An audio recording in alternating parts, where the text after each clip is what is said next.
Yeah? I'm Nader, and today I'm about to show you. I'm Nader, and today I'm going to show. Yes!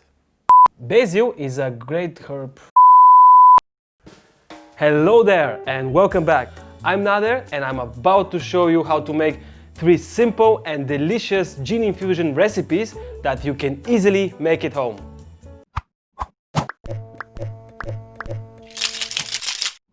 Our first infusion is going to be with basil.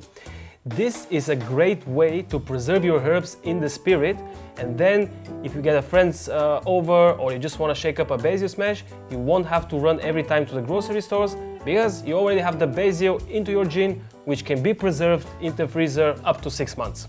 All we're gonna need for this infusion is a pot with boiling water, another vessel with some iced water, basically water with lots of ice, a bottle of gin, fresh basil, and a kitchen mixer. So for 1 liter of gin, I'm using this much of basil, and I'm going to throw it into cooking water for around 1 minute. And as you can see, I'm using the stems as well because they add a lot of flavor and aroma, and we want that. Next step, after 1 minute, I'm going to add the basil into an ice bath to cool it off. You want to do this process, otherwise your basil is going to turn brownish in a couple of days, and this doesn't look necessarily delicious and appealing. Next, I'm gonna remove all the water from the basil and throw it into my kitchen mixer, where I'm going to blend it together with 1 liter of London dry gin to extract all the aroma and color from the herb. Now blend everything together for 1 minute. Blend, blend, blend.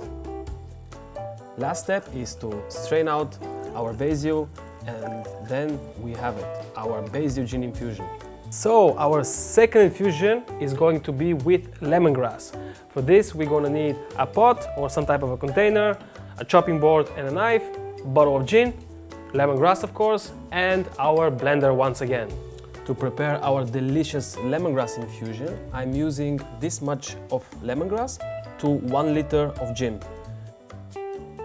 Chopping it up in smaller pieces and then throwing it in the blender with 1 liter of gin, and then blend it for basically 1 minute just to crush all the lemongrass inside there.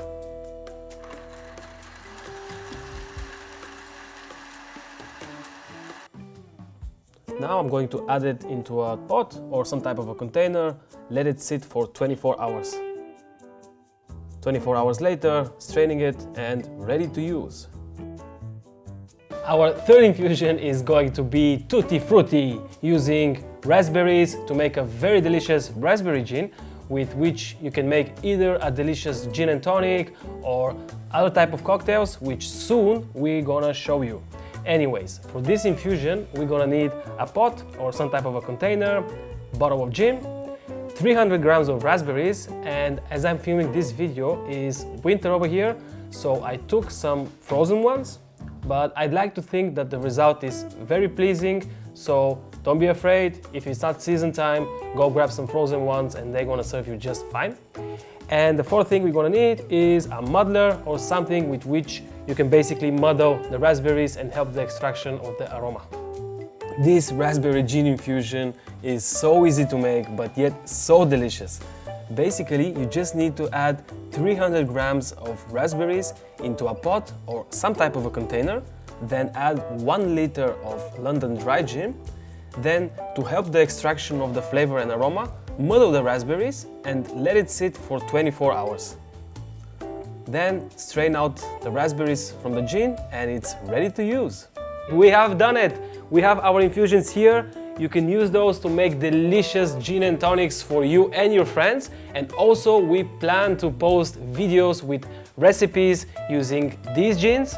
So make sure to subscribe, hit that like button, and see you next time. Peace!